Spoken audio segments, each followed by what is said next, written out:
from the club's fans forum. We've had lots of questions sent in advance by fans, which we'll run through, and we'll also be opening the floor to the guys on the call to ask their questions as well. So we'll look to try and get everything complete within about an hour or so. So we'll dive straight in. First question, I'll come to you with, Nigel, which a few fans have asked, is just around ambition for the season. What's the ambition? What's the target for this season? Okay, so firstly, thank you to everyone for joining. Appreciate everyone's support. Seems like I've been doing this a long time. It's now 8 years and counting. And I think before the season, we started well with bringing David Gandler in, which brought new finance into the club, a new set of thoughts, which we'll talk about. But our ambitions stay the same. We want to get to be a sustainable championship club, as David has said himself. And our goal all the way through has been to improve year on year. We've managed to achieve that 7 of the last 8 seasons. We had 1 year where we went backwards, I think, only by a couple of places in the league table when we were in League 2. I would agree it's been a frustrating start to the season. We've had some poor games, we've had some outstanding games, but I always like to think positively. There's been some encouraging signs, and I think last year was a great example of how things can turn around. I think it's interesting that when you actually look at what we've done this summer, we've signed 15 players, and only 3 other League One clubs have signed more than that. And to me, it's been a very important summer. We are, I think, less reliant on loan players than we were last year, and that was one of the goals. So what we've done is take the opportunity to sign players on longer contracts. We've also increased the budget again. And I feel we've got ourselves into a good situation, backed up by some good talent coming behind the first team. And I would encourage anyone who's not planning to come to the game next Tuesday, when I think we're going to see an interesting mix of talent, because we've qualified for the next round of the Virtue Trophy. We're not saying we're taking the last game easily, but we think it's an opportunity to showcase some of the people we have. Thanks, George. Perfect. Thank you, Nigel. Mark, we'll come to you for the next one, which is new stadium related. So questions that were asked, if I'll put them all to you, and then you can work your way through. So what's the latest on the whole, and then specifically, what can you tell us about the sites that are being looked at, the potential capacity and design, possible collaborations with other sports, and an opening date? I know David said in his recent release about 2031. So right, in terms of update, I can't, and probably I really can't give an update on sites. I think I've always talked that there were 3 sites that we were looking at. One of those has probably now fallen by the wayside, but a new site has come to us. So there are still several sites we're looking at.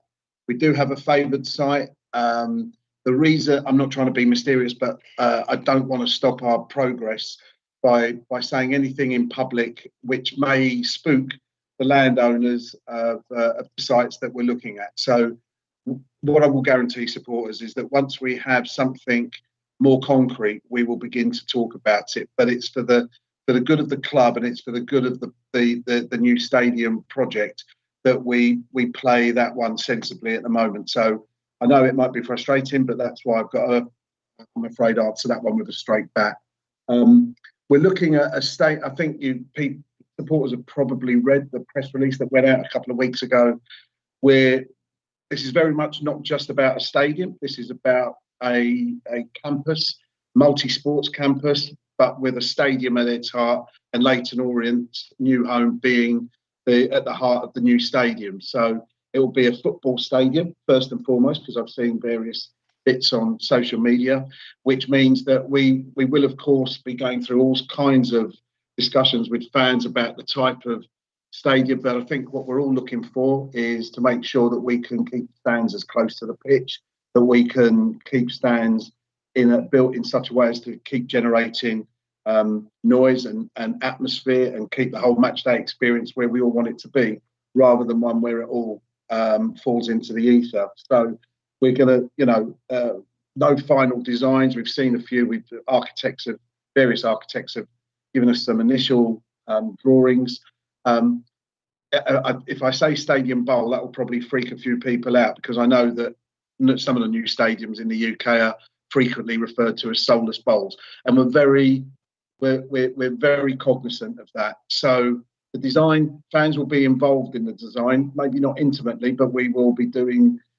There'll be a whole host of reasons why we'll be talking with fans about the new stadium and the progress of the club, and things that fans want to see in the stadium, all that kind of stuff. We've got our own ideas, but clearly we want to talk to supporters about that. So that's where we're going with the stadium, but it will be much wider. We're looking for something that's really going to revolutionise the area. Obviously, we want it to be very, revenue generation is incredibly important, but we also understand our responsibility to the community, and having Orient at the heart of this new sort of stadium development, new campus, is where we very much feel we should be. And also it will help us attract new supporters and build our fan base.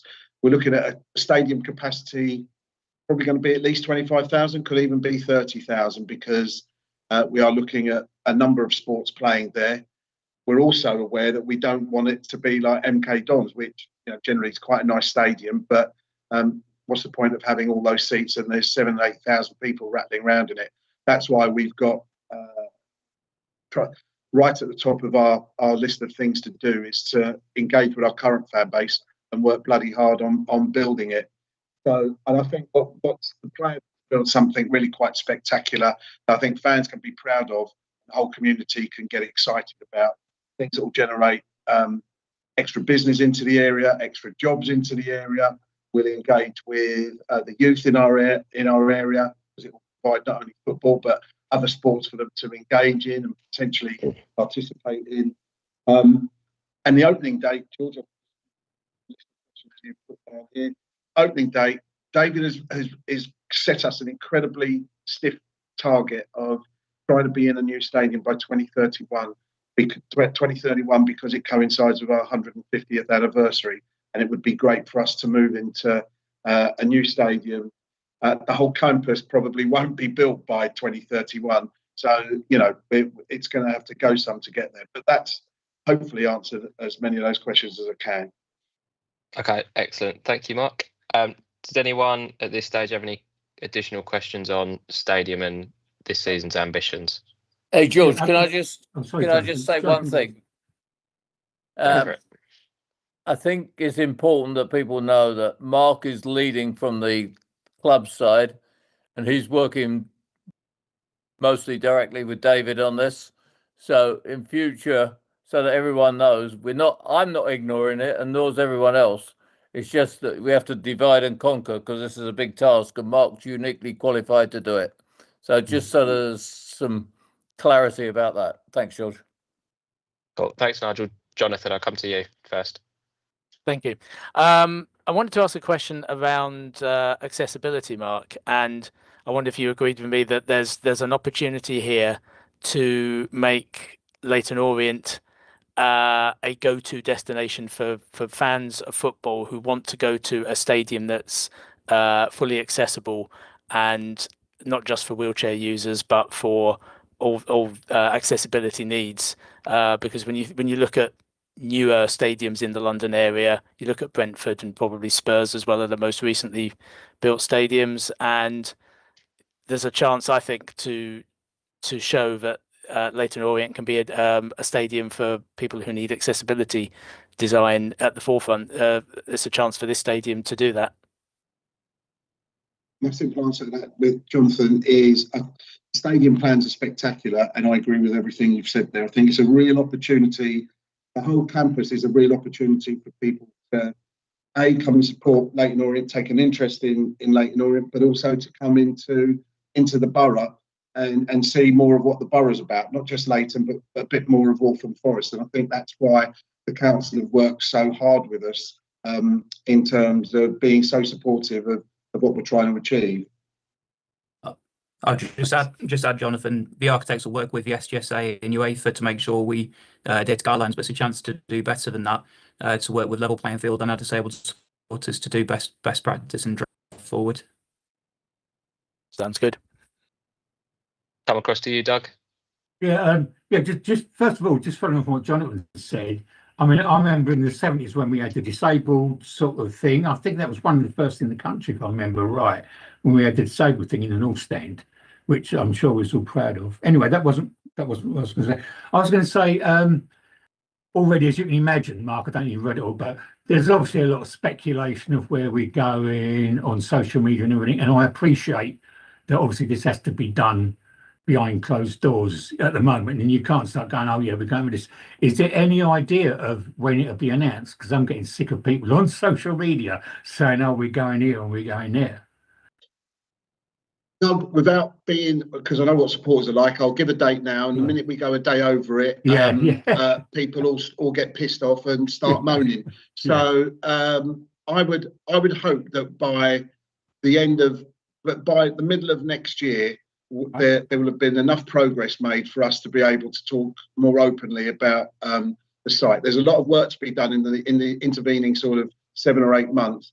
If everything moves the way we hope it does and the way it's been indicated, I would like to think that sometime in the middle of 2026 we can announce this, because it's important for us to do it as well, because then I think it's just the next stage of excitement and anticipation, and indeed some concern with fans. All I can say is we're working really hard to stay not only in Waltham Forest but to stay in Leyton, and that's right at the forefront of everything that's going on. And to be fair to David, he's incredibly focused on this being something that we believe that we can own East London.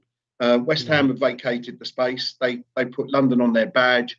They've kind of forgotten their roots in many ways, and we think we can make a lot about East London, its heritage and its future, and the exciting things that are going on in the area.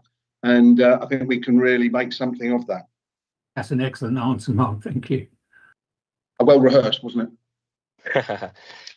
Right, thank you, guys. Right, move on to the next question now. So this is around the training ground. Do you want to come in with this first, Steve? So what's the latest on potential training ground, new, move, upgrade, stuff like that? I'll just give a current update of what's going on at Chigwell right now. I just want to thank Chigwell School for how good they've been over last year. We've taken over maintenance of the pitches, the 2 pitches of a training ground, and we've got 2 brilliant pitches right now. John, our groundsman down there, is there full time. We've got our own equipment, so we've really taken those 2 pitches to another level, and that should carry us through the season quite nicely. Mark, I don't know if you want to carry on what's going forward.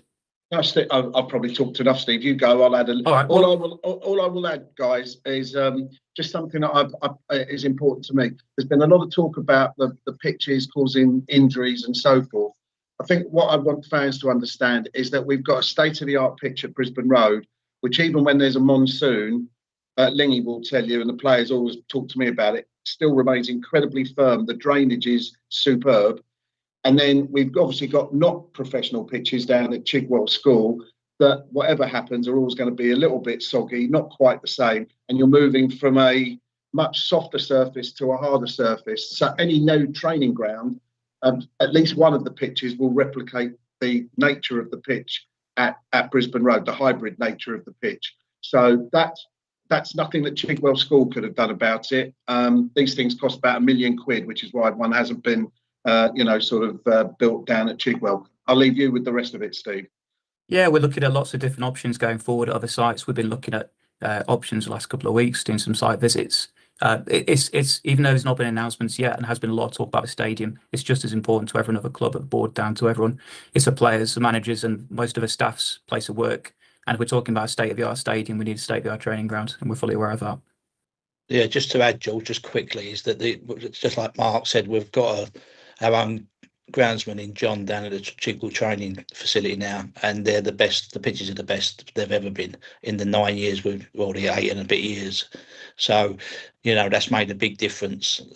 We just trained on we've come off of one to have it laid, and we actually trained back on that today. So the training ground is certainly in the best condition it's ever been. So the difference between the two pitches is never going to be perfect, but it's best it can be at this moment in time. Excellent, thank you, Lingy. That's the only question we've got on the training ground for this evening. Does anyone have anything to add on training ground? I think the only thing I'd add, George, because I think it's worth reflecting, and we sometimes forget the progress we've made. I think as Mark or Steve said, I've forgotten, we have a first-class pitch, and that came through the negotiations with Spurs, and it's a real asset, and we're going to be in the stadium for a few years yet, so we should be very pleased we got that asset, and we intend to keep using it. And looking at some questions coming out, we use it for under 21 games. We use it for cup games with the young academy players. So, and occasionally we use it for training. So it's an asset we shouldn't forget. Excellent, thank you, Nigel. Right, we'll move on from the training ground now. Mark, next question is for you and is about the green away kit, which obviously had its debut up at Rotherham on Saturday. So Jeff Higgins asks, whose idea was it for the away strip to be green? The players blend into the pitch and it makes it difficult for them to pass to each other. I hope Martin won't mind me saying this. I think Jeff might be finding excuses for the players here. I agree. But Plymouth have done well in green in previous years. Celtic, when they're not playing in green and white hoops, I think they've worn a green kit. Other teams have worn green kits. I think sometimes it just got, if we'd won 6-0, I don't think this question would be here tonight. So, look, from a retail point of view, the kit sales have gone, all kits sold fantastically well. And I thank everyone for their continued support of the retail operation. Shirt sales, I think, are up something like 55%. But green was just so you're aware, green was just one of the colours considered and was agreed. The football team, the team are represented by the kit manager and sometimes by someone from the academy, just to make sure. So that the football side of the business, this isn't just a fashion shop. We appreciate that football has a part to play here. We're all fully involved in all of that. So hopefully the next time we play in the green kit, we'll win and everyone will relax and won't feel that it's some kind of X on our back. But it was an unfortunate start on Saturday. I'm sure the players will put it right the next time they're playing green. Right, thank you, Mark. I will stay with you for this next one. The next question is around streaming, and can we live stream under 21s and women's teams matches on YouTube? We will certainly consider it. There is a cost to these things, and if there's general consensus that fans would like to watch it, and there's I think we'd want to do this free of charge rather than charge. So there is a charge to this. It's something that maybe I can task the commercial team with finding a way of trying to cover some or all of the cost. It's something that I will talk to Jim McCaffrey about in terms of the women's games. It's great that there seems to be some interest in the women, in the women's team, which is fantastic, really. So we will look at this. I think it's been a cost issue in terms of the under 21s. We wanted to show the game that the women played at Brisbane Road a couple of weeks ago. At the level that they currently are playing at, we need to get the agreement of the opposition, and the opposition didn't agree on that date. One of the problems we've got is our women's team is so good at the moment. Everyone knows the kind of scores they're putting in. It may well be, understandably, the opposition don't want to have their embarrassment out, live on YouTube, and I get that. So at that level at the moment, we do need to get the okay. Even if we decide to do it, we would still need the opposition to agree. The under 21s, I think fans want to see every game that's played at the stadium. I think we'll look into it, George. You're closer to this than I am, and then maybe, as I say, George, once we understand the cost, we can get Ravi and the team to look at how we might be able to defray some of that. Yeah, we can certainly do that. Got a couple of football questions next. I'll come to you, Lingy, for these. David Shawsman asks, will any underperforming first team players be sent out alone in January, and what budget do we have to bring in players in the January window? Yeah, I mean, once the summer window shuts, the next part that the recruitment team are doing is talking about the January window. So it soon creeps up on you. I mean, I think we've got a couple of months before it opens again. Most of our young players who are 21 and under are all currently out on loan. There may be options to people like maybe Lamar Reynolds or Zaccabirio that's coming back from injury, possibly going out. But look, the restructuring or will there be movement within the January window? I'm sure there will be, and I think that could be both in and out. That's always the case of our football season goes, and the outs may well be not because we want the player out full time. It might be just be that they need to get a bit of experience. There may be stuff where a senior player is not playing enough and he wants to go himself. So there's an opportunity for plenty of movement if we want to go down that line. I think what we've got to look at is that we've still probably got as many games as we've already played before the window opens again, and that can make a big difference to where the club are in the league table. You know, by the time January comes around, it's probably half the season gone, and you'll have a lot better judgment. Richie's had a longer time to look at some of the new players and where they fit or where they don't fit, whatever it may be. But yeah, we're just active all the time. We have regular meetings. I mean, obviously Richie's part of them regular meetings, and with how the football season's going so far, we feel that we're very inconsistent. You never know what you're going to get when you turn up as a supporter at this moment in time. And Richie's, striving for that consistency. And if he feels there's movement to be had, George, then the movement will be done, and we'll do with that whatever Richie would like to do. Right, Doug, question? Yeah, it's an hypothetical. I live with a Charlton fan, as Ruth knows. Charlie Kelman is shit at the moment, right?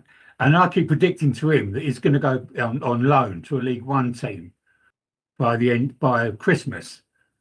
Would you consider getting him back? I think, Doug, you can say that about Charlie's playing regularly and they're in the top 6, but he ain't scored. I accept. I think you could say the same about Jamie Donnelly. Jamie was absolutely outstanding for us. He's played, I think, about 57 minutes so far this season at Stoke. He's warming the bench. It's he's different because Charlie has been signed by Charlton. They paid a big fee. I don't think Charlie would want to come back to League One, and I'm not sure Charlton would let him go back to League One. But someone like Donnelly may be, and I'm only saying it because he isn't playing regularly now.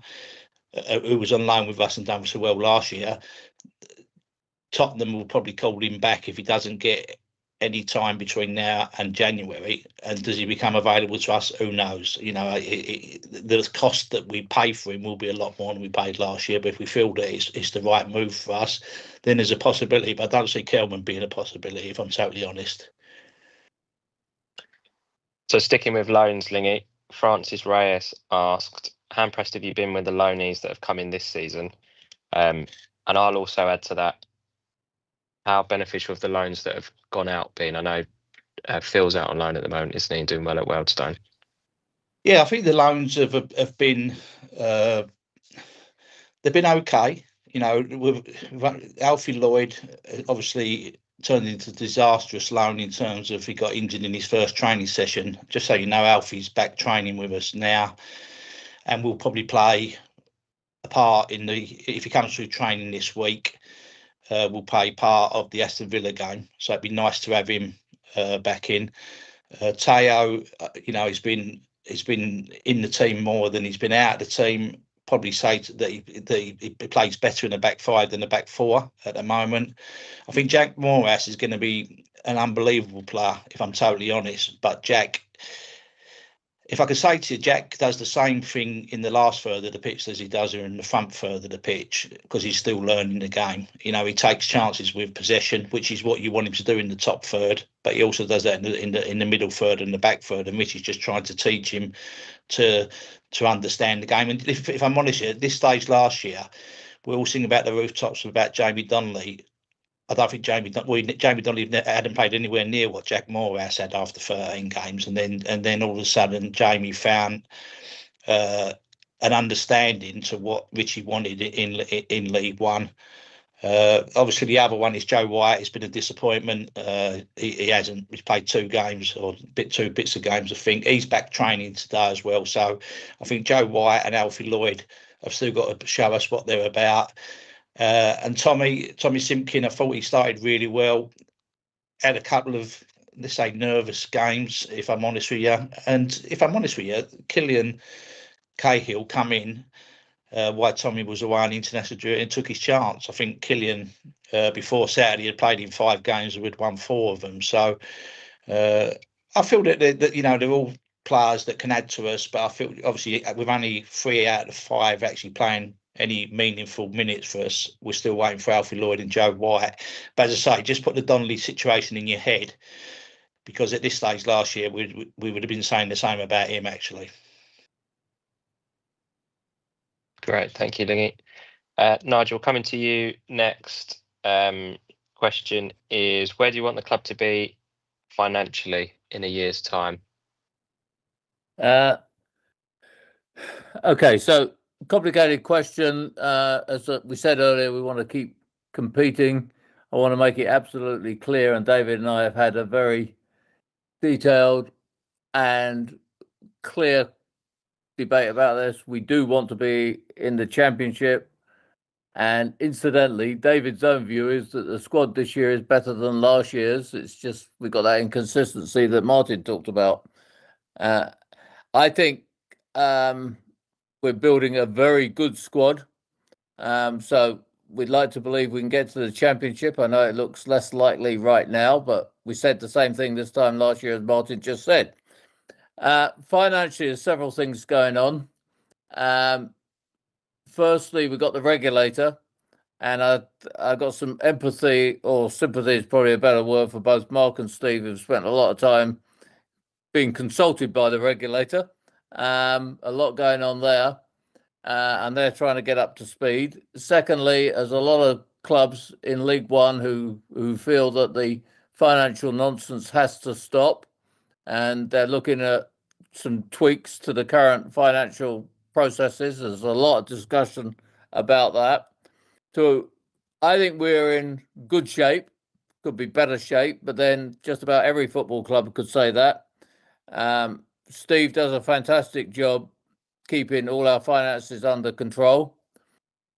We can always improve in that area. We can improve on our revenue side. So this year, Steve, keep me honest, I think our budgets for the year are going to be very similar to what we achieved last financial year. And by the way, we're hoping to get our accounts out before the end of the year for those who monitor that kind of stuff. But we have to keep improving. And the UK economy is not good. Before anyone pushes back, in my view, the underlying US economy is about as bad. So I would say steady as we go. We're operating at a reasonable level. We're not making money. We're not losing a lot. And I'd say that a lot would be like Burton came out with an announcement 2 weeks ago and said they lost 8 million last year. I mean, and I think they lost control of their accounts. So that shows how easy it is. So I'm reasonably happy, and our goal is to get into the Championship. Happy to take any follow-ups, George. Fire away, Ruth. I just wanted to ask about the regulator. Oh, sorry. You mentioned the financial side of it, but obviously, we're 2 weeks away from them starting up, and you know, clubs are going to have to up their game a lot in a lot of areas, including fan engagement. And I just wondered if Orient felt prepared, whether you've got plans to bring in new jobs to help with that, because April has a lot to do. I know she does. Yeah, so that's, yeah, follow up on the regulator. I'll just take that. Oh, sorry, No, Nigel. I'll just very quickly on fan engagement. April is doing a brilliant job, and we are getting ahead of the curve on fan engagement. It's one of the big parts of a regulator. There's governance. There's dealing with bad owners or owners that are losing control of football clubs. There's a part of protecting owners against themselves from overspending and going out of control. But fan engagement's a big part of that as well. The deadlines are 18 months, 2 years out, really, to get up to speed when it comes to fan engagement and governance, but we're looking to get ahead of the curve on that. So I think in the new year, we'll be starting to reach out to the fan base to ask for applications to be part of a fan board or a fan consultation group. And we'll go from there. We've been talking to different groups from other clubs recently to get some guidance on best practice. So I think we're starting to get going before clubs have been encouraged and prompted to do so. So hopefully we'll be well ahead of that deadline. All right, thanks everybody for that one. Mark, coming to you next. Alfie Willis asks about what's the process for TV games, especially in the FA Cup. The Tamworth game has, of course, been moved to Monday evening. Yeah, unfortunately, all football clubs are at the behest of broadcasters. I completely understand the frustration fans have when a game like this gets changed to a Monday night, but the broadcast deal in this instance that the FA have got with TNT, Discovery Plus, I think the BBC are in on it as well, is that games can be played across a range of dates: Friday, Saturday, Sunday, Monday. In my opinion, they took two. I think ours was an obvious game to go on TV. They always look for giant killing possibilities, and unfortunately, this is a banana skin that they've seen. For me, it was an obvious one. They still took far too long to come out with their TV picks. We kind of anticipated that we would be a live game. We just didn't know in what slot, and then we subsequently found out we were a Monday night, which I appreciate is not ideal in terms of the travel distance. We are simply at the behest of the broadcast deals that have been signed, whether it's the FA Cup with the FA or whether it is the EFL, who obviously sign up to the pardon me, the Sky deal, and which includes Carabao Cup and Virtue Trophy as well.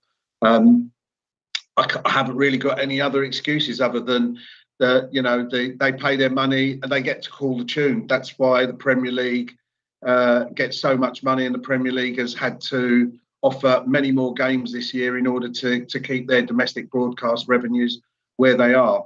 It's part and parcel of the modern game, which I know some fans find a little bit unpalatable. Let me just jump in there. I think my view is traditional broadcasting of sports is going to go all online. I think a good example is the MLS, which is all on Apple. National Football League, which is the most successful league in the world, is moving to Amazon and Netflix bit by bit, which actually, if you like those sports, will make it more available to you. But the bottom line is you have to look at the finances. So finances only come from several sources. One is you've got people like me, David, Kent, etc., who put money in. Two is money that comes through the turnstiles.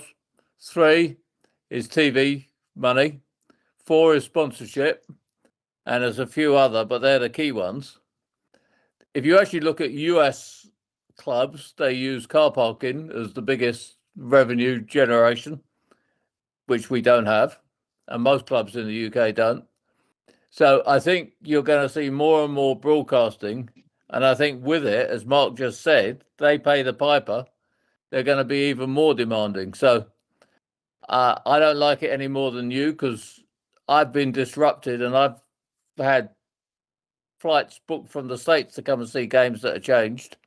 But unfortunately, I think that's the way it's going to be. Right, thank you, Nigel. Right, I'm just conscious of time because we've still got quite a lot of questions to go, and then we are ticking through a lot of time. So, Steve, this next one is on O's Cash. Billy says, the O's Cash system doesn't work. I'm a member and bought tickets for an upcoming home game, and my balance is still showing a 0 a week later. Can you bring back the 10% discount on tickets for members instead of this, as there's currently no benefit for being a member? The upcoming home game, if it's, I think there might be a T's and C's issue. So if the game hasn't taken place yet, the O's Cash hits your account once the game's taken place. A bit like when you buy something from the store, once a 30-day refund deadline has taken place, the O's Cash then hits your account after those 30 days as well. But appreciate the feedback. Just a couple of updates on O's Cash as well. It now works, redemption works in the store, so anyone can come and scan the QR code and get and redeem their O's Cash when they come in on match days and through the week. Yeah, the app as well has been updated. Anyone that's got the new update to the app will see, they go to the O's Cash section, you'll see your balance in there, you'll see any old transactions, and you'll see your QR code then to scan when you come into the store. Perfect. Thank you, Steve. A couple of fans, Mark, asked about the PA system. Are there any plans for upgrades on the PA system, which I know has been asked previously? In the spirit of trying to keep answers short, the answer is no. We will continue to try and tinker with it here and there, but we have decided that a good PA system will cost north of £350,000–400,000. Hopefully, we're going to be in the new stadium in 5 or 6 years' time with a state-of-the-art. It will be a state-of-the-art stadium with a PA system, everything that will add to fan engagement. So we've obviously tested the DJ with some speakers at the last game, which I have to say we weren't sure how that would go down, and it's been overwhelmingly welcomed. So we will look to continue that, if not at all games, in many of our games going forward.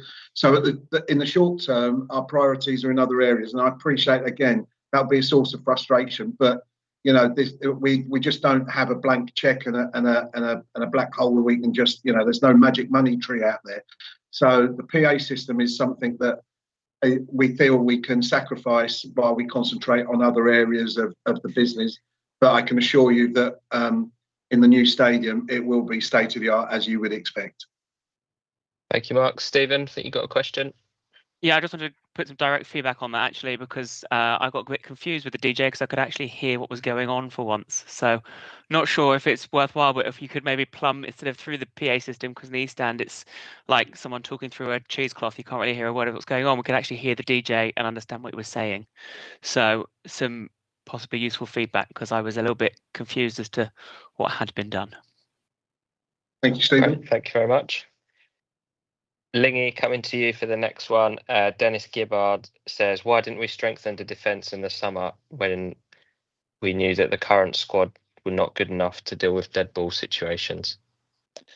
We stayed with obviously 4 centre halves that we already had at the club. They know Omar, Dan Happy.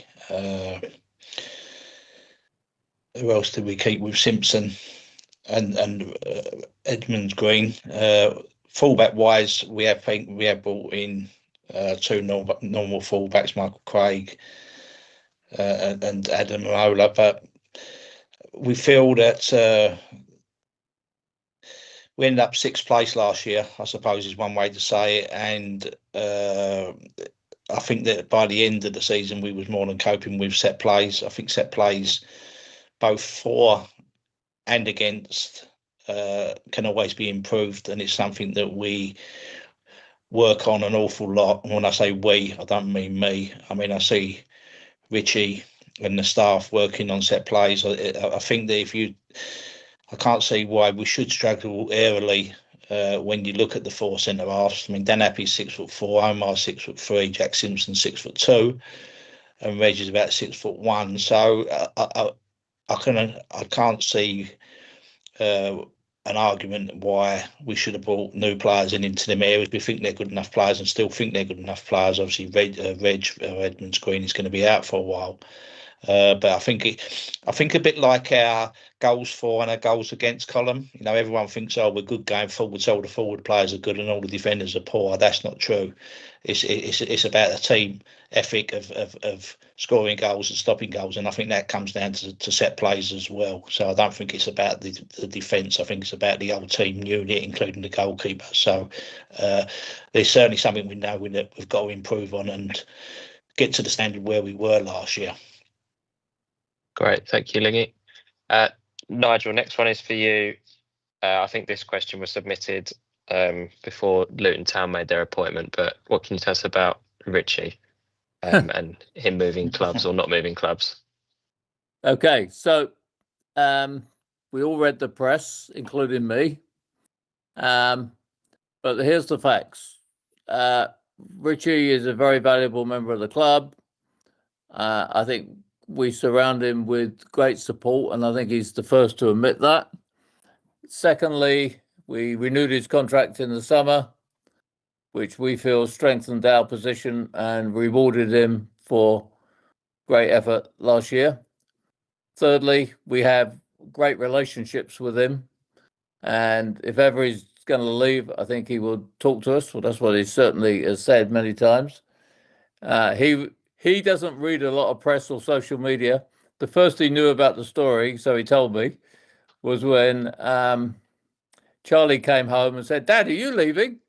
And apparently that was news to Richie. So these things will come and go. When you've got a good head coach, these stories are going to happen. It's happened a few times now, but I think Richie's very happy. He's moved to the area as he did last year.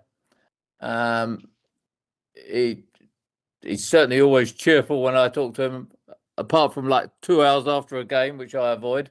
But we've done everything we can to keep him, and I believe that's a major reason why I think clubs know it'd be very expensive to attract him, and we hope he's going to stay here a long time. George, can I just add this? If you look at our tenure since we've been back at all, when we come into the club 8 and a bit years ago, every single manager that has come in, been a full-time manager at the football club, has been shoved out the door, sacked or relieved of his duties, whatever you want to put it. Apart from Justin, obviously in unfortunate circumstances, we should embrace that people like our management, and we should embrace that people like our players, because it's telling us we're doing something right. You know, it would be nice if one goes out the front door one day, and I don't mean tomorrow, because it means that, you know, they're only going to go out the front door if they've done a great job for us. So I think we should embrace it. I think Richie's here for longer yet, but I think you should look at that and just think that, you know, I'm the one that normally shoves them out the door in terms of the you know, relieved of their duties. So sometimes you've got to embrace what has been success. Can I just add one more thing, George? I know the time's short, but and I just want to address something that I've seen on some of the social media. We weren't approached directly by Luton or Blackpool. So thoughts that why have the board given Richie the opportunity, and why have we given our blessing to Richie to go and have interviews? As far as we're aware, Richie didn't go for any interviews, despite everything that's been on the BBC and God knows what. Neither Luton nor Blackpool contacted the club. That's not to say they didn't try and make contact with Richie's representative. They may well have done that. But just to be absolutely clear, our understanding is Richie hasn't been to any interviews, and we were never approached and gave any blessing for Richie to go to any interviews. Just to be crystal clear on that one. Great, thank you, guys. Mark, I'll stay with you for the next one. A couple of fans have just asked for an update on the zero alcohol trial in the North Stand and how that's going. Very quick. The first game was obviously a 12:30 kickoff against Stevenage. The revenue from that game was down on what we would expect. It was nearer what we would expect for the last home game, and we'll have a better understanding when obviously the next two games will see the end of the trial. What we're not seeing overwhelming numbers of people taking their low alcohol or zero alcohol beers into the stand, but that may change over the next couple of days. We've not had massive pushback or upset from fans who can't buy a, in brackets, normal beer. So I think we're in the middle of it. My personal opinion at the moment, the dial hasn't really changed enough for us to take the trial beyond it. But we may well see different habits forming in the next 2 games, and then we'll make a decision after that. But I'm not going to sit here and lie and say revenue's gone through the roof. But likewise, we've had no pushback from fans saying that it's inhibited their day, and we have had a couple of people, applaud us for doing it, so that they did have that comfort. So a bit early yet, and we're only halfway through the trial, but it is only a trial, and I think it is important that as a club we're not frightened to try these things out. If they don't work, they don't work, and if they do work, then we can be trailblazers. So for the moment, George, I would say negligible improvements in revenue, no pushback really from fans telling us really one way or other what it's doing to their matchday experience. Let's see what happens after the next 2 home games. Great, thank you, Mark. Next one is from Keith Hallam. I can actually answer this one. So Keith asks, why do so many of the interviews with Orient players have music played behind them? Often the music drowns out what is being said by the player. So the reason we do that is with a lot of our interviews, we also weave in training footage and match footage, and we just feel like it makes for a nicer viewing experience. What we can do is potentially look at the volume levels between music and voice, so we can look to try and amend that slightly if people feel like the voices are maybe being drowned out. So next one, Steve, I'll come to you, from Gary Murphy, who asks,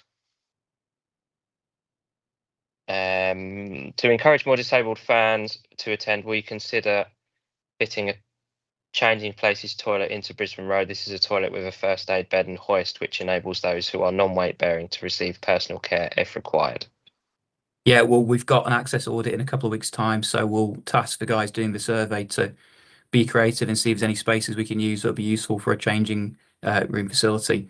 We've cut off what the new stadium can unlock so much more potential in terms of accessibility already. But yeah, I think we all know and realistic that Brisbane Road possesses a lot of challenges when it comes to making the stadium as accessible as it possibly can be. But we've got that audit in a couple of weeks' time. It's a great opportunity to ask those guys to help us be creative and find ways to make it a more improved experience.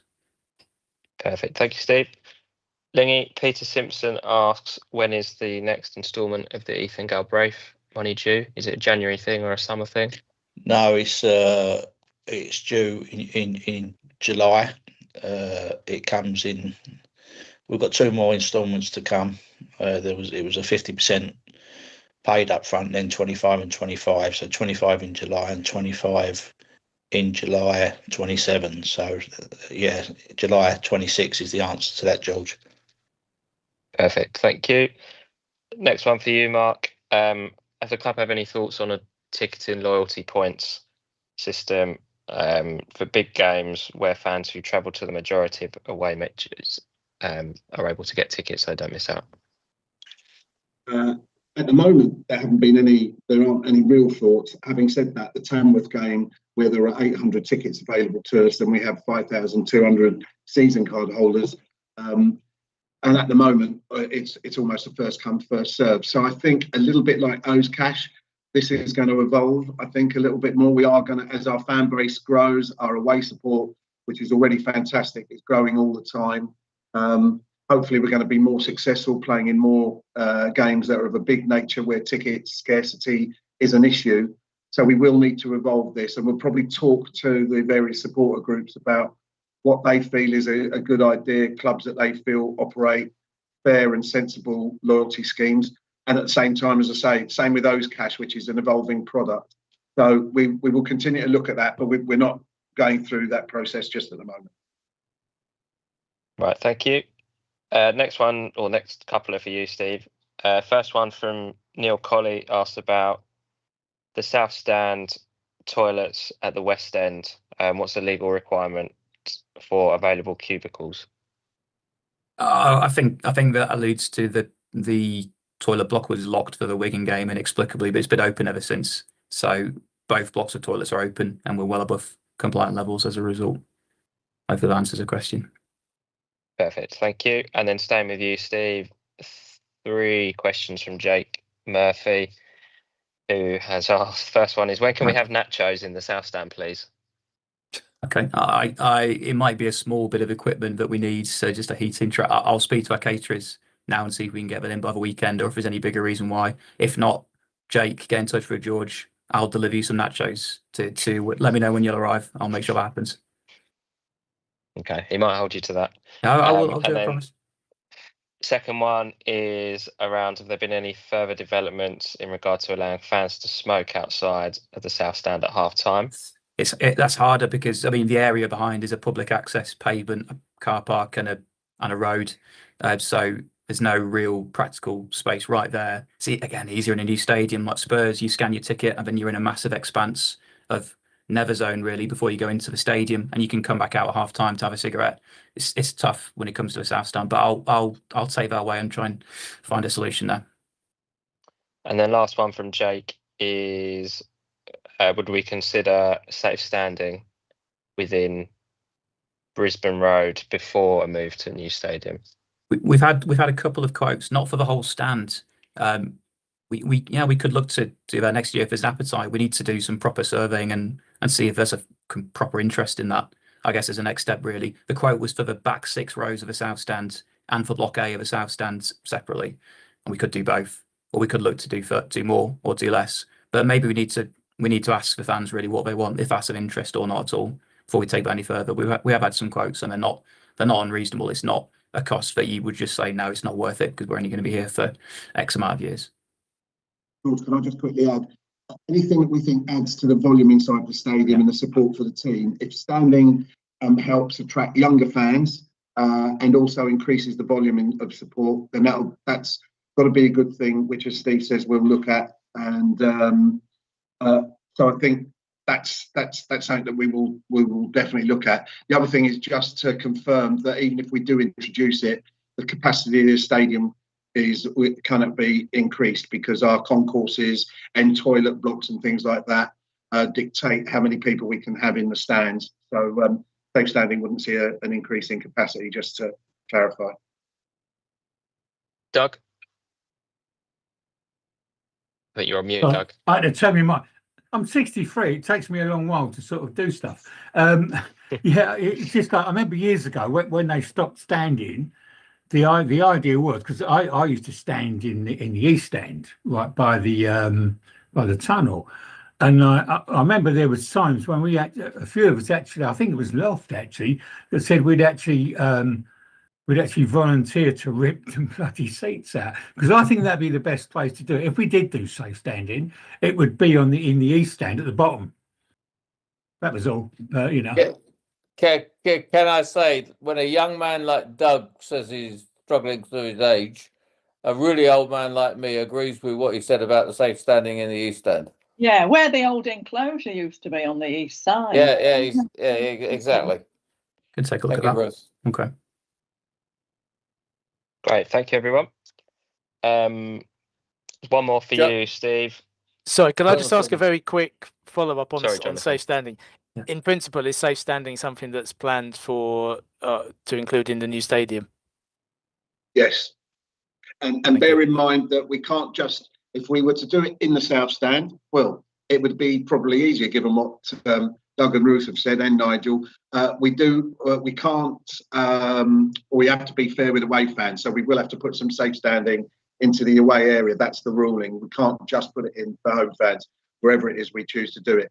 But Jonathan, your answer to that is, like most new modern stadium now with the new technology that's available, is there will be areas of pardon me, safe standing. That's something that we will be consulting fans with. Where's the best place to do it, build it, and so forth. Thanks, good to hear. Great, thank you, guys. And the last one for you for now, Steve, is from Paul, who says, I would like to know if there is any support for people who have autism or dyspraxia or mental health issues when coming to matches. Yeah, okay, there's no one size fits all answer to that question, but hopefully it'll help in some way. We'll have some sensory packs available, hopefully from the Blackpool game, so in a few weeks' time, for adults and for kids. And as well, we've done some surveying of fans that have not been to many games this year, to one or maybe no games. A lot of reasons why was ill health or just work and just too busy. But quite a lot of people said that they just didn't want to come to the game on their own. So, and we've been quite affected by that. I think we really want to do something now to try and see if there's any kind of groups we can form or anything we can do to try and break down that barrier to make people's day a bit better, to take away that stigma as well. So hopefully that answers in some way. Great, thank you, Steve. Next question is for you, Lingy, and it's about our new head of recruitment, Dan McClune. What impact has Dan had? How has he impacted your role? Yeah, Dan's come into the club. We went through a big interview process, and Dan come in from Millwall. We've also brought Joe Austin back. I don't want to say back. He's been with us 3 times. Joe. He's been and he's come back in to the building. But Dan. Dan's knowledge is really, really good. Both Dan and Joe they've got the statistical side of the recruitment as a good part of their knowledge, which I think is important nowadays. Without the statistical side of it, you're sort of behind the 8 ball, and they're both very good at that. And Dan's putting together some revolutionary things for us. I mean, there's going to be things like he's creating an app that the board members can follow what we're doing in terms of how we go about signing players, getting the information on players. I mean, I think it's the most important job at the football club. For a part of my job, that's the most important part of the football club, is the recruitment. I think we've been successful over the years. If I'm totally honest, over the 8 years, I think it's been very productive for us. But I do think that with Dan and Joe, it will take us to another level and take us to, and a lot of it is about information on players. You know, that you get in the information, you make sure you're covering every angle. There's not something that you're missing, and that's what the statistical side does for you. You know, I mean, I'm a semi-old man listening to Nigel. You know, I'm 59, and you know, if you ignore the new analytical side of recruitment, you're dead in the water. But I'll also say this: if you ignore the old side of recruitment, i.e., players' character, you know, getting to know information about players, you're dead in the water. But it's about marrying the two together and getting it right. And I think that with Dan coming in and Joe and working along with Steve Foster and Gary Finley, who are 2 scouts that are out there, and we've got some part-time scouts out all the time. It's put it this way, I relax a lot more now. It's took a little bit off my shoulders, if I'm totally honest, in terms of having someone as senior as Dan coming in, and it's allowed me to take half a step back and still be overseeing it with Richie, but just take half a step back to doing a lot of the grunt work with other people doing it. So for me, it's a godsend, actually. Okay, excellent. Coming back to you, Steve. So Sean Phillips says, I'm a deaf disabled supporter who has in the past experienced aggressive behaviour from a drunk supporter at a football match. What guarantees do you provide to assure me I won't experience anything similar at the club against the majority of clubs supports attempt to make alcoholic drinks available at the seats? I should say, if this ever happens at Orient, I will stop attending matches. Okay, well, sorry, Sean experienced that, whatever ground it was at.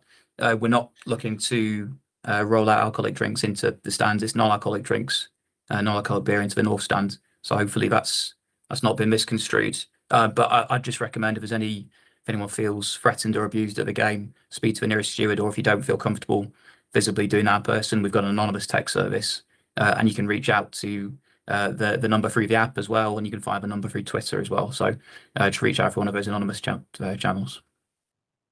Thank you, Steve. 2 for you, Nigel. The first one I can answer, actually. So Kevin Jordan asks, how will the club raise the required finance for the new ground project? that will be privately funded. David mentioned that in his statement. And then the next question is one about the supporters club, any new stadium, and what involvement there will be for a supporters club at the new ground. What is there anything we can say at this stage? Not really. Obviously, we're grateful for the supporters club and the support they give. And to be honest, we had a meeting this morning about the new stadium, but it's so far off. You know, we can't even say whether there's going to be boxes or lounges or things like that. But obviously, the supporters club are important to us, and we've got a lot of things that we need to put in the new stadium, both existing requirements and future requirements. But the supporters club has been at the club as long as I've supported it. So young people like Doug won't know this, but you know, the supporters club was there when I first came along, so I'm sure there will be a place for the supporters club when we finally get to the new stadium. Ruth, question from you. Yeah, I just wanted to say, will we and can we take the gable with us to the new stadium? It's funny you should say that, because I spend a lot of my time explaining to people why it's not in the middle of the pitch. But well, so do I, but even so. Ruth, I will tell you, sorry, Nigel, I will tell you that I've said to David that in my opinion, we very strongly need to find room for the gable somewhere, a bit like Arsenal did with their clock. I think we need to do the same. The gable is something that makes us different and unique, and I think we need to retain that into the new stadium. Yeah, I agree with that, and I don't know how you do it, and to be honest, I've not thought of it. Sure. All right. Thank you, guys. Steve and Mark, Peter Warnell asks, what are the main differences between your two roles? Yeah, I'm going to be intrigued with this answer. Can I answer that one? Can I go first? And I think Peter went even further and said, "Do we need both?" Well, that can only that can only be answered by the board. So I'll leave that he there. Did say that. Steve does all the work, and I just check it. Really, is what happens. To be honest, my role, particularly at the moment, is one I try not to, but people will see that I still get involved on social media. I try not to get into doing all the. My job is to really stay off the workplace and keep looking forward to where the club is going in the future, try and predict things that are going to happen in the industry, make sure that the club is never left behind.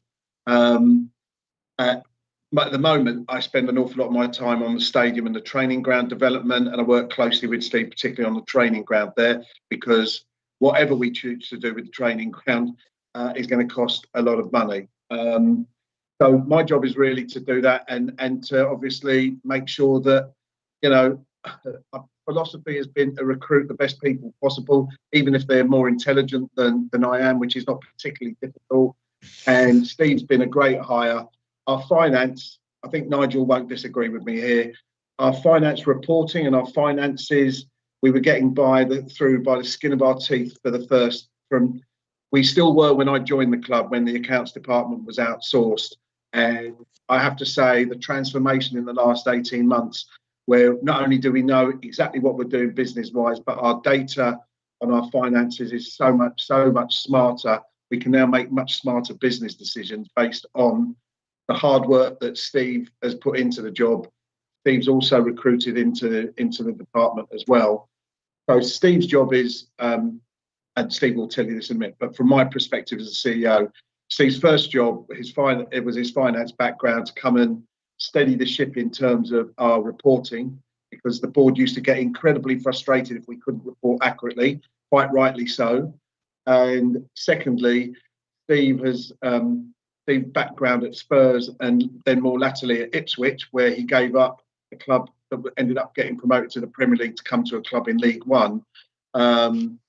What Steve is also learning about the operational side of things and professionalising everything we do operationally and around the stadium, which is why Steve has obviously taken most of the calls in relation to the current stadium, what we're doing on it, where we're weak at the stadium, So that's why we've got both jobs. As for whether we need them or not, I'll leave that to Nigel and more learned people to judge. Sorry, Steve, I didn't mean to steal your thunder. Oh, no, I'm embarrassed. Thank you, Mark. You're very kind. No, I won't.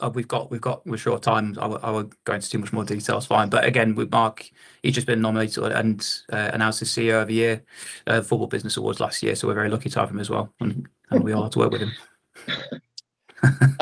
Yeah, let me just add that I think it's important that you know that, in my view, football's becoming more complicated. The regulator, we've had discussions internally about this, has added a new set of work. So I think the job of running football clubs is even more complicated than it was 8 years ago. Mark did a really good thing bringing in Steve to run finance, as he said. But with everyone, you need to find a way to develop them. And no one is more enthusiastic about that kind of development than me. So Steve's learning, as Mark just said, a lot of things. Both of them are absolutely essential, in my view, to the club. Both of them are great support to me and the board. And as Mark said, with David, there's another set of demands because he's very focused on the stadium. He's very focused on a lot of things.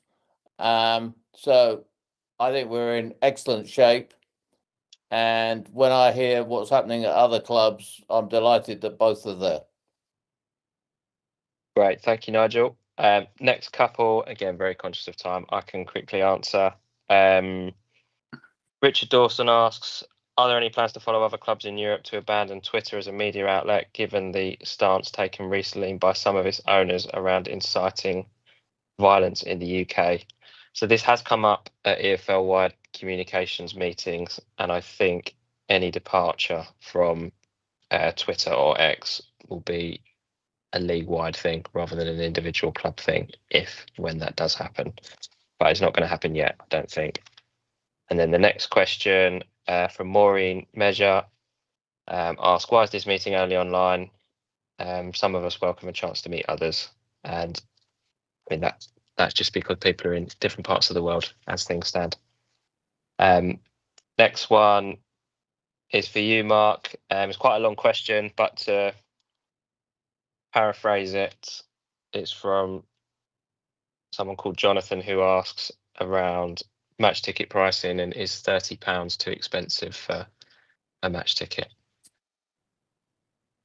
I think everything is relative. I mean, we've talked about, and I take it, and I also understand that £30 is probably too expensive for some, and other people find it more affordable. I get that.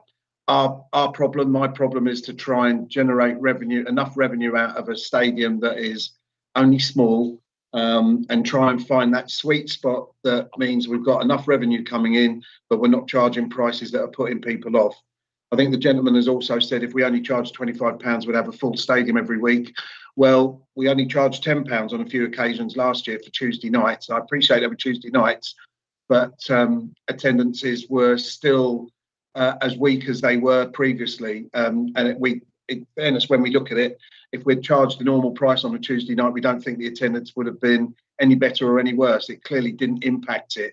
That's not to say that we know that we need to do more on Tuesday nights, and that is an area that we are focusing on. So I do appreciate the point about the price point, and as I say, I know that it'll be beyond some people and easier for others.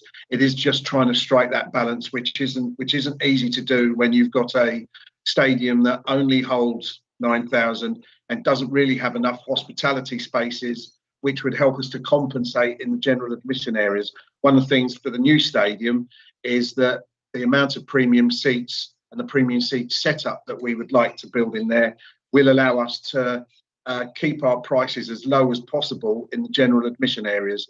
So anyone who thinks a brand new stadium means all the prices will go up just needs to just hold on to that for a moment, because the more we can get from the corporate market by offering state-of-the-art facilities means that will help us compensate and keep prices low in general admission areas, because we have got a football club fan base to build, and we know that pricing is one of the factors. So that's the reason for the pricing. I do fully sympathise with the question, but that's the rationale. Perfect. Thank you, Mark. Mark, I know you've got another call to join imminently, so I've got, I think, 3 more for you, and then that's all the ones for you. So Arthur Godfrey asked about the programme. Would we consider doing them digitally, as he likes the programme but hasn't got space at home to keep them? So I think from Arthur's point of view, I mean, this is one that I would be discussing with you, George. It's your department. I think a digital will allow us to continue producing the programme. In my opinion, we'd probably produce it free of charge if we're going to do it. The programme sales, like every club in the country, there isn't one that has bucked the trend. Any of you that have been to Milton Keynes Dons, I went to a Milton Keynes Dons game recently. Sorry, I know that words offend certain people. They've now moved to having one programme that covers all the matches within the calendar month that they're playing. So they say that's worked well for them. That's one option. But George and I and the rest of the team have got to sit down and look at how we can continue with the programme past its current contract, which runs out at the end of next season, to ensure that I know that for some fans, and I'm one of them, I'm of an age where if I go to a game, I will seek out a programme seller. But I do know that fans under the age of 30 generally don't anymore because they've read everything online. So we will continue to look at what we can do with that. Digital is one answer, but it certainly doesn't replace it, because those clubs that have gone digital have reported no growth at all in that area. Question, Doug? Yeah, I was just saying, what's the percentage of programme sales? What is, I mean, is it, like you're saying, like, is it worth carrying on with it? Because, like as you say, they're quite expensive. Not having to go at the club, it's just that in general they're quite expensive. I mean, is there a chance that it's, you know, well, so what I'm asking is, how many people buy the programme every week or every match day?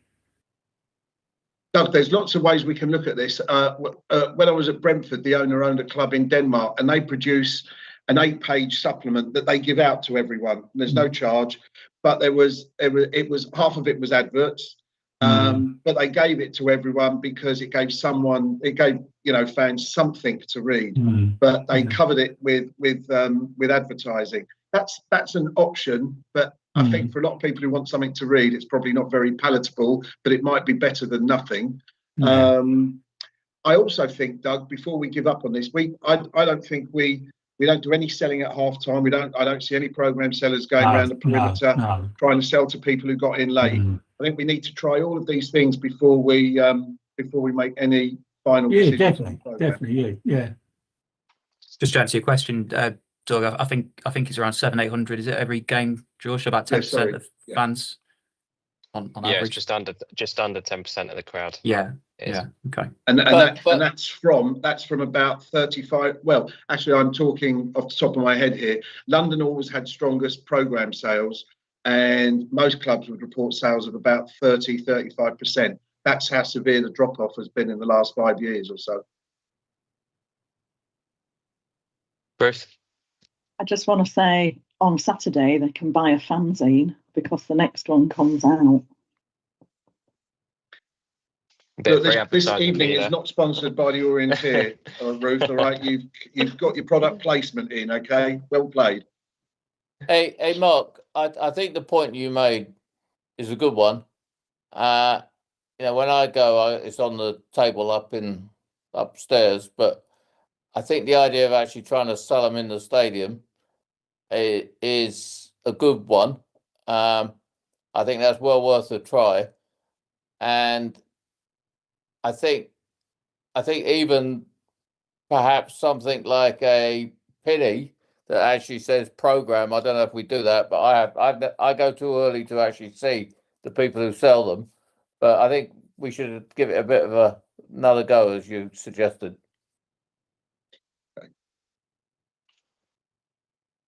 Last couple for you, Mark. Mark Loxdale asks, is there any scope to add an away ticket purchase to the O's Cash loyalty scheme? In short, I think it's an excellent idea. I'll talk with Steve and the team that work on the O's Cash and the marketing team that work on the O's Cash product. I don't see why we can't do that. So leave that one with us. I think it's a great idea. Perfect, thank you. And then last one for you, Mark, is around it's a new stadium one from Billy, who says, would we consider partnering with a local brewery to sell their beer in the new stadium? Again, I think it's a great idea. People will know, obviously, most football stadiums contract out there and have a beer supplier or an official beer partner, call it what you like. We're obviously working with Shepherd Neame, who have been excellent partners, it has to be said, and are really open to working on ways in which we can improve the match day experience and so forth. There are, there are quite a number of local breweries, and I think doing something like that in the new stadium, I think David would actually buy into that. We've talked about local breweries and branding of beers and God knows what. So I think there's some scope there, as long as it's within the contractual obligations that we have with any beer partner. And I would expect, clearly, by the time we move into a new stadium, I believe our stadium and the campus will be well sought after by lots of brands, which will give us put us in a good position to maybe negotiate a local beer supply. Because again, part of the campus we're looking to build is probably trying to, we'd like to see a few local restaurants from local East End chefs rather than just sort of maybe high street brands. And so keeping the local theme, keeping the East London theme is something that is key. So that's clearly an area that we could look at. Perfect. Thank you, Mark. They're all the questions attributed to you, Mark, if you need to join your next call. Look, I don't want to run away. If any of the guys on the forum have got any questions now, I'm happy to just delay my exit by a few minutes. But I'm here if you want to ask any questions now. If I haven't done anything, whatever has offended you, now's your chance. Oh, Ruth, you've already had your product placement. I was hoping that you keep your hand down. Go on. It's kind of broadening things out a bit from stadium stuff. So this is something like our readers wanted us to ask. So we talked about the women's team a bit earlier, and you said they were so good. And I guess I would say too good. And I just wondered if there were any qualms from the club, Leyton Orient, about the fact that they are effectively making the league they're in uncompetitive, aren't they? Like, they've got a goal difference of plus 45 and everybody else is single figures. If you get beaten 13-0 by the women, that destroys your goal difference for the rest of the season. And I just feel it's like not entirely 100% brilliant. Everyone has a personal opinion, Ruth. Sorry, Nigel. Look, the guys have recruited some really good players. They've recruited mainly slightly older players who have played at a high level, who've chosen to drop down a few tiers so that they can continue their work away from football, but continue to play football. And they bought into what the club and the McCaffrey Sports Group are trying to do.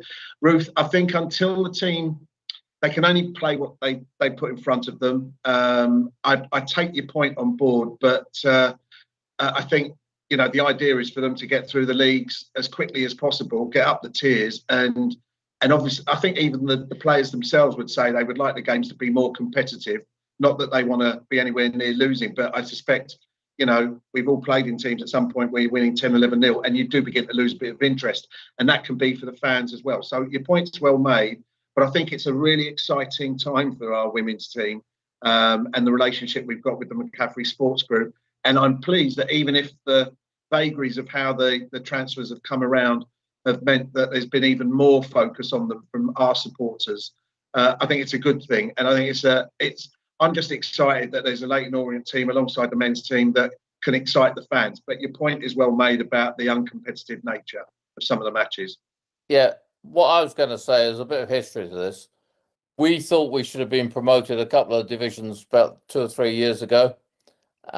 Jim then took over the team, and I think, to your point, I agree with Mark. I mean, we don't really want to be winning games, and we beat the second team 7-0.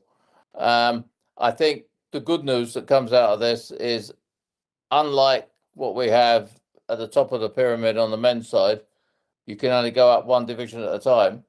I think they're likely to be moved up 2 or 3 divisions, which is what happens for those who've never been involved in much of the junior football in the UK.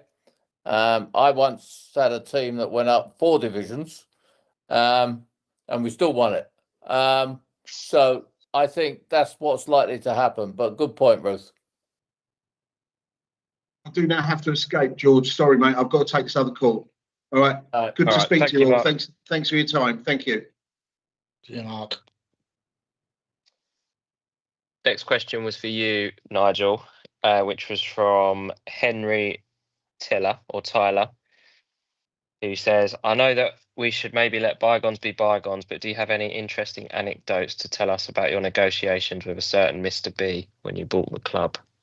Well, I don't know who Mr. B is, but I'm going to take a guess. But so this is my favourite question of the day. So, yeah. So I think our non-disclosure was about the terms. So when we bought the club, Kent and I did most of the negotiations, and we were in this kind of boardroom setting, and we employed 2 people and recognized that we had no standing in football at the time, but we employed a man called Jeff Cunningham, who was our legal guy, and we employed someone called Trevor Birch. Now, Trevor Birch at the time had been the CEO of Leeds, Swansea, and Liverpool.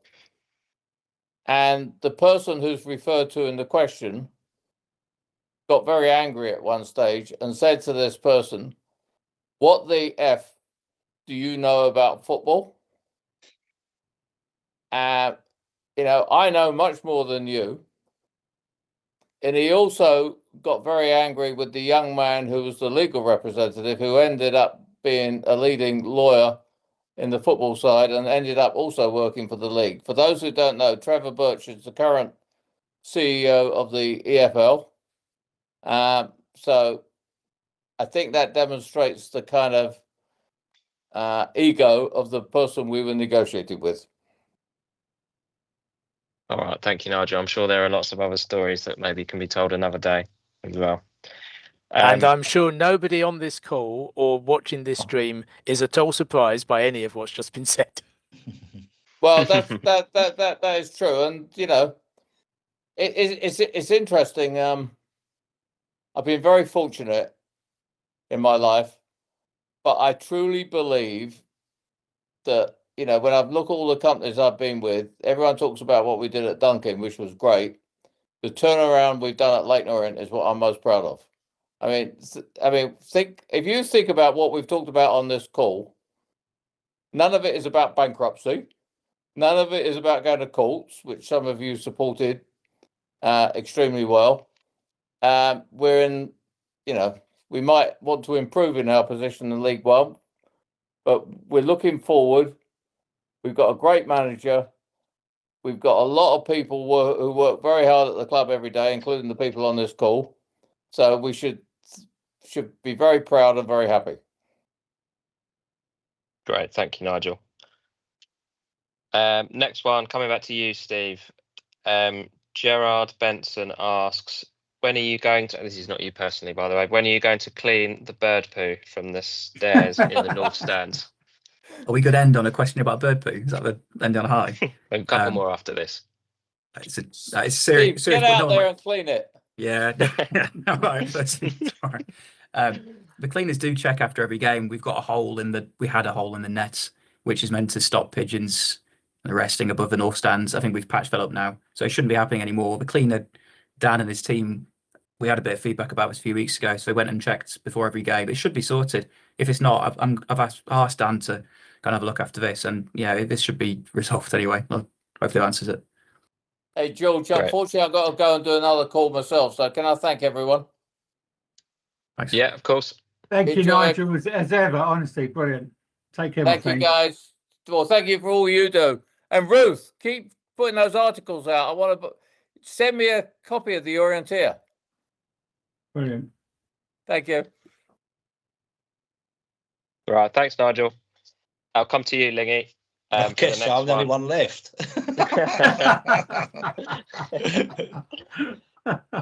So Rob Payne asks, in Richie's absence, can someone, as in absence on the call tonight, can someone provide a thought on the fact that we have 4 first-team coaches, all of which are midfielders, apart from Simon Royce? Why do we not have specialist coaches with experience of being defenders and forwards? It's a good question, to be honest with you. I mean,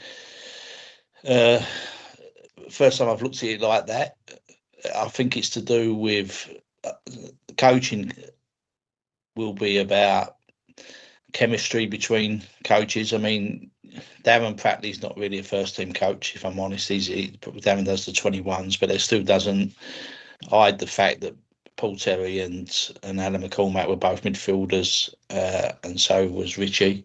Even though I could add that Alan played quite a bit in defence, McCormack. Yeah, it's just a mix. Imagine, and there is when they do their videos or doing their analysis, some will look off the ball, and some will look on the ball. Richie's very, very big. If anyone knows Richie, I think you'll do now, about what our team do when we haven't got the ball. You know, that's one of his big drivers for any players. Hence, we don't really sign a centre forward that could be the first phase of closing down. So it's an interesting thought, and I'll be honest with you, when I managed, and going back before the war, as we say, I always had a defender with me, but that was to do that I had no.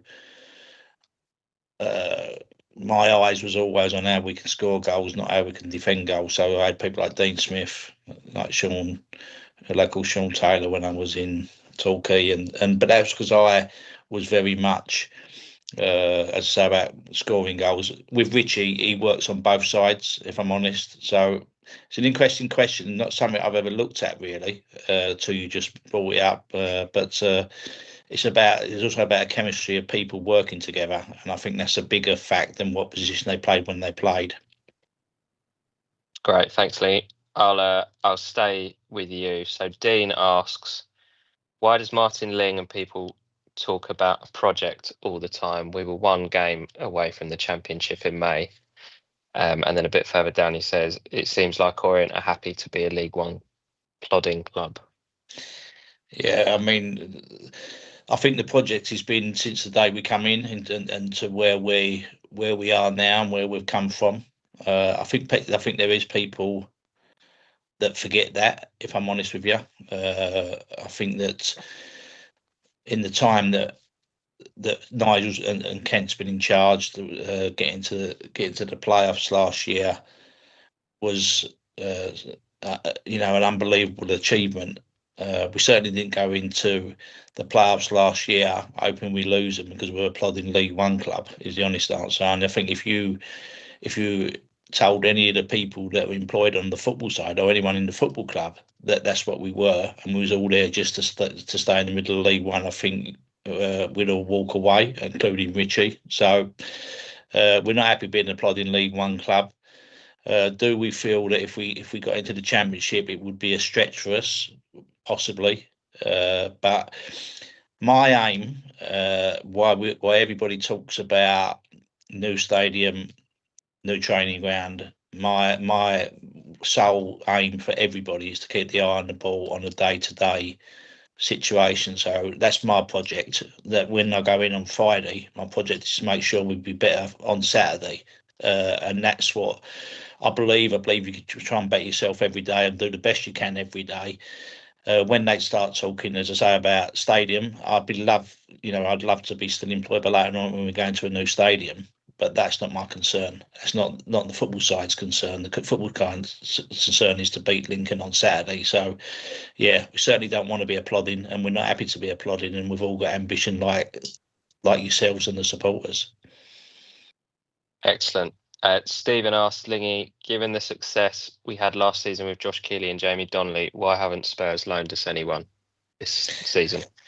Yeah, they offered. To be honest, there was nothing that fitted. They've been we spoke to them about both Jamie and Josh actually to see what was happening with them, and was told that Jamie, they want to go to Championship, and Josh, they wanted to sell at the time, and the price for me and for everybody at the club was too high.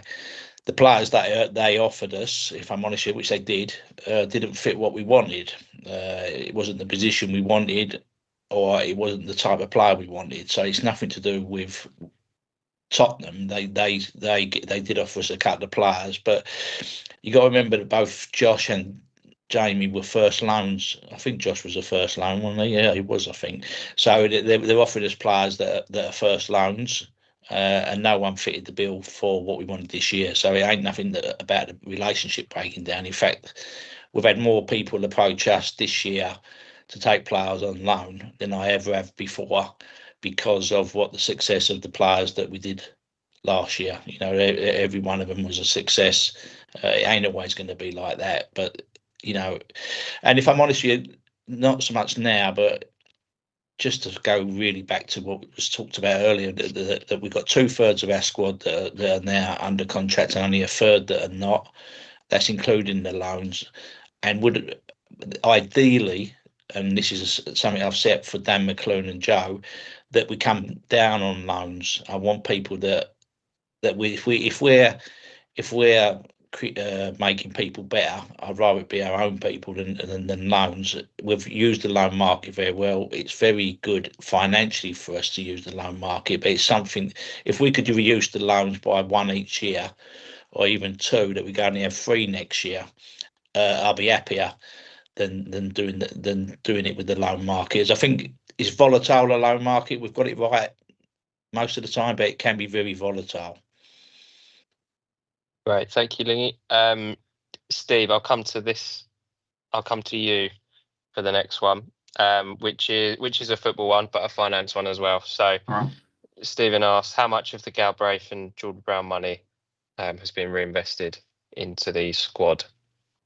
I think Lingy, mine's kind of covered it with other answers earlier on, but it's the overall playing budget, I guess, as a whole has been increased by around 30% year on year, and it's around a similar rate as the year before that as well. So hopefully that answers the question in a way.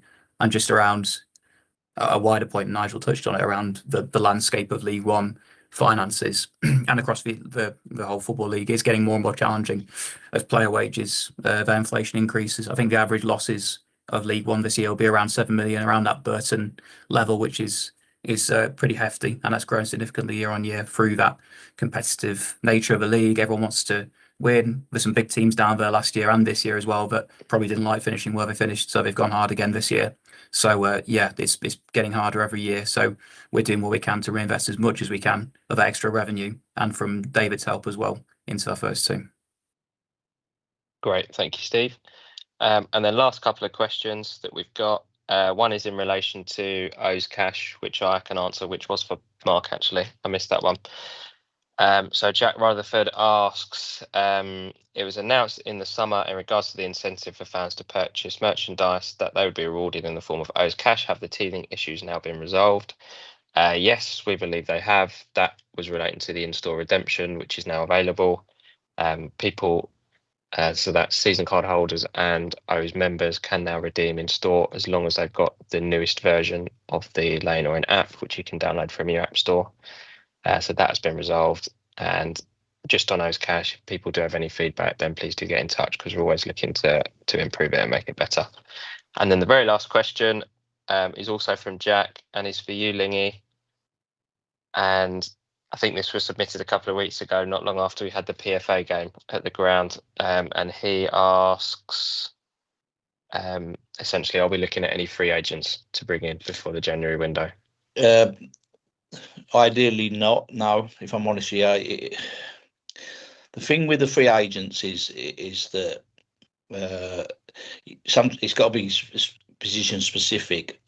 But one of the big things is, like, if we took one in today, for instance, it'd probably take you, they've had no pre-season, they've not really, they might have done with the PFA, whatever, but it's going to take you a month to get them up to speed. That takes you through halfway through November. So I'd rather keep a powder dry and do some transfer action in January if we need to, rather than do it now on free agents. That I think the free agent market is, again, I've used the word volatile quite a lot tonight, but volatile, to say the least. If you fed someone in, I know some of them boys in the PFA game have got themselves sorted with National League or League Two, but I don't think anyone went into League One. Someone can maybe prove me wrong, but we did that game twofold. One is to have a look at the free markets, but also to help them players that are out of contract to get some football, and it helped also out us to get a game of football for the players that needed it. But I'd rather keep away from the free transfer market if I can. The only time that I feel that you need to dip into it is if you really get an injury crisis in one position, and we're not nowhere near that where we are at the moment. So the answer to that would be no. Keep your powder dry and then see what we've got to do in January if we need to change anything up. And as I keep saying, I don't know the exact number, but I know that it's going to be more than half of the game's gone by the time we go into January. So we'll have a lot more guide on where we're going to be. And I look between 13 games last year and 23 games. The difference between our season is like 1 minute we slips into the bottom four and we're looking over our shoulder. Next minute we're on the verge of going into the playoffs. So the next couple of months are big. And just because we did it last year, doesn't mean we do it this year, but we need to get that inconsistent team into a consistent team. And we've got the best person to do that in Richie and his team to do that, in my opinion. Excellent. Thank you very much, Lingy. That's the end of the pre-submitted questions. So I'll just open the floor if there's anyone in the room who's got any others before we finish. Jonathan? Thanks. I just wanted to give some feedback on redeeming O's cash. It's not a very simple user experience, I have to say. I used it myself at the last weekend to buy something, and it feels like you have to jump through hoops to get the discount code you need to add to the order. When you come to look at it, I think it might be worth looking at sort of user experiences from other websites where if it's attached to your account, it really should just come up when you go to a shopping basket. You have X amount. Do you wish to redeem it? Yes, no. That was just something that struck online? me. Sorry, Jonathan. That was online. Yeah, that was online. Okay. Yeah. Okay. Yeah. We'll definitely have a look at that. Definitely. Anything from anyone else? Ruth? Very, very quick one. It's going right back to the beginning when we were talking about provision at the new stadium for access and disabilities. Rotherham had very good facilities on Saturday. They've got areas, like literally there's 2 areas in each stand. So I mean, if you're looking for other clubs to consult, they might be worth talking to. Thank you, Ruth. Yeah, I've heard other good feedback from staff over the game and from fans as well. So I'm going to ask our safety manager to go and have a look up there as well, because the whole stewarding interaction in the stands. There's a few. Yeah. Okay. All right. Good, nice stadium for a new build as well. So that's worth looking at too. Yeah. Thank you. Any more questions, or should we wrap up there? Right, okay, I think let's finish there. Thank you, Stephen, Lingy, for answering the questions, and also Mark and Nigel. Thanks for everyone else for joining and for your questions. Yes, thanks very much. Yes, thanks thank you. for Thanks for having us. and thanks Thank for you. like the honest answers and everything. Yeah, so brilliant. Always. Have a Thank you. nice night. Thanks, Traitors everyone. is See on you in a minute, later. so Traitors is on in a minute, so we've all got to watch that. Yeah. Finished in time for the traitors. Perfect. Excellent.